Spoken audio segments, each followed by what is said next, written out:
4절에서 8절에는 물을 마실 때 무릎을 꿇고 마시는 자는 돌려보내고 300명만 남기셨습니다.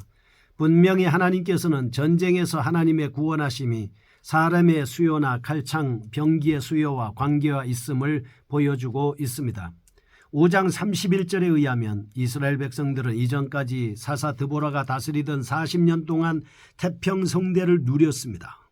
기드온이 그들을 소집했을 때 그들은 미처 전열을 갖추지 못한 오합지졸이었습니다. 그럼에도 불구하고 기드온이 그들을 소집해서 하나님의 강력한 미디안 연합군을 붙이게 되면 그들은 자신들의 수요가 많아 싸움에 이긴 것으로 착각해서 교만하게 될 소지가 있었으므로 하나님께 영광을 돌리지 않을 것이다 라고 하는 것이 정설입니다. 하나님께서는 지극히 작은 수요인 300명으로 전투하게 해서 전적으로 하나님을 의지하게 한 것입니다. 역사적으로 초기의 교회가 왕성하게 부흥을 일으키게 된 것도 전적인 성령의 역사로 130명의 성도들을 통해서 큰 일을 하게 하셨습니다. 성령의 역사를 통해서 복음은 상상을 초월할 정도로 세계적으로 퍼져 나갔습니다. 하나님 나라 건설을 위해서 하나님께서는 수많은 사람보다도 성령의 사람, 믿음의 사람을 통해서 큰 일을 하셨습니다. 교회의 지도자는 성령의 사람과 믿음의 사람, 지혜의 사람이어야 합니다. 다수의 인간이 교회를 움직이는 것이 아니라 하나님의 사람으로 무장된 사람에 의해서 교회는 점점 더 왕성해지는 것입니다. 사도행전 6장 3절에 의하면 성령과 지혜가 충만하여 칭찬 듣는 사람을 택한 것입니다. 그래서 어떤 사람들을 뽑아서 하나님이 쓰셨습니까? 두려워하지 않는 사람, 항상 깨어서 언제든지 사역에 임할 자세를 갖는 사람이었습니다. 두 번째, 9절에서 18절에 나오는 승리의 표징입니다. 하나님께서는 기드온이 300명의 용사를 선발한 날 저녁에 하나님께서는 이미 미디안 연합군을 기드온의 손에 붙이셨습니다. 그 확신을 주셨습니다. 그 표징은 미디안 두 초보 간에 나누는 꿈 이야기를 통해서 주어진 것으로 볼 수 있습니다. 미디안 진영에 이미 기드온과 하나님에 대한 두려움이 팽배해 있음을 보여주고 있습니다. 그래서 기드온은 두 사람의 이야기를 듣고 승리를 확신할 수 있었습니다.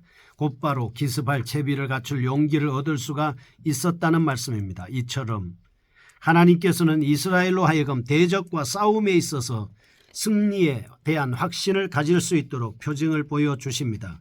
이 표징은 그의 백성에게 큰 확신과 소망을 주는 것임과 동시에 대적에 대한 두려움도 제거해 주는 것입니다.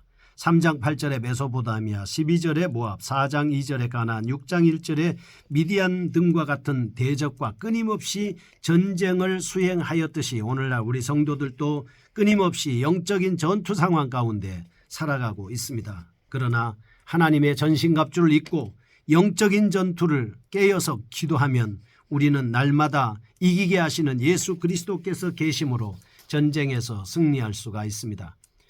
우리에게 있어서 승리의 표징은 무엇입니까? 하나님의 말씀입니다. 십자가입니다. 예수 그리스도의 부활입니다. 예수 그리스도의 이름입니다. 예수님에 대한 믿음입니다. 이런 표징을 통해서 우리는 언제든지 마귀들과 싸움에서 승리할 수 있습니다. 믿는 자들에게는 표적이 따라옵니다. 귀신도 나가고 질병도 치료받고 독이라도 소용없고 이기게 하시는 하나님의 능력으로 인해서 넉넉히 이길 수가 있습니다. 19절에서 25절에 나오는 횃불작전에 성공하는 모습을 볼 수 있습니다. 미디안 연합군들 사이에 하나님과 자신에 대한 두려움이 팽배해 있음을 목격한 기드온이 그날 밤에 미디안진을 급습해서 적들을 섬멸하는 모습입니다. 기드온 용사들이 횃불을 항아리에 감추었다가 터뜨리면서 나팔을 불고 여호와를 위하라 기드온을 위하라 하는 함성을 질렀던 것입니다. 이래서 미디안 사람들과 연합군들은 혼비백산하여 도망하고 말았습니다. 야간 전투에서 쉽게 이길 수 없었음에도 불구하고 하나님의 능력을 의지함으로 세계 역사상 전무후무한 성과를 이루어낼 수가 있었습니다. 하나님께서는 성도들을 지금도 천군 천사를 통해서 지키시고 계십니다. 이로 인하여 다윗은 가는 곳마다 전쟁에서 승리할 수 있었습니다. 이는 그의 용맹과 지혜로 이긴 것이 아니라 하나님과 힘의 능력으로 이긴 것입니다.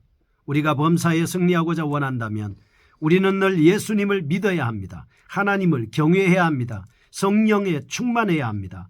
승리의 작전은 하나님께서 세우시고 우리는 따라가기만 하면 기적이 일어납니다. 여기서 우리는 기드온의 품성을 알아보겠습니다. 첫째, 기드온은 신중한 성품을 가지고 있었습니다. 사사로 부르심을 받았을 때 하나님께 표징을 요구한 것은 신중한 성품이라는 것입니다. 두 번째, 기드온은 겸손한 성품을 가지고 있었습니다. 가문이나 능력을 자랑할 수 없음을 잘 알고 있습니다. 세 번째, 기드온은 믿음과 순종의 자세를 가지고 있었습니다. 기드온은 바알의 단을 헐게 될 때 주변 사람들로부터 당하게 될 수모를 알면서도 하나님의 말씀에 따라서 단을 헐었습니다. 하나님의 말씀에 대한 순종은 믿음이 있어야 가능합니다. 하나님을 따르는 담대함 속에서 능력이 주어지는 것입니다.